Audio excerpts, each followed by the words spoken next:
Sapintrong nyaeta kaulinan barodak Sunda anu dipaenkeun ku 4 orang atawa leuwih. Dipaenkeunna urang luncat-luncat dina karet anu diputer-puter. Luncat tali nyaeta kaulinan ngaluncatan tali anu dicekelan kuduaan. Talina saeutik-saeutik diluhurkeun.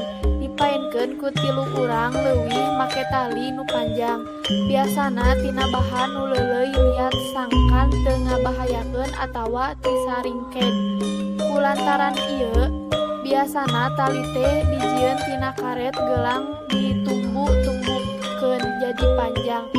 Mimiti 2 budak jaga maksudna nu nyepengan ujung talina timulai semet tuur tuluy naek ka luhur ka semet-semet taeun tuluy bujal dada ceuli hulu tuluy diacungkeun ku leungeun.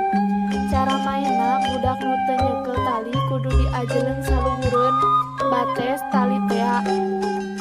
Keur wateh tuur jeung taeun nu ajeleun teh teu meunah antel kana tali.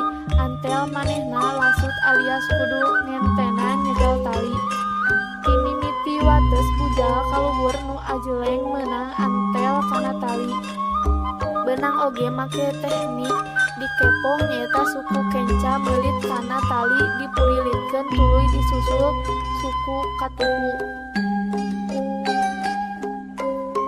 Ngajeleung ka belah sisi seberangeun nu ngajeleung eta.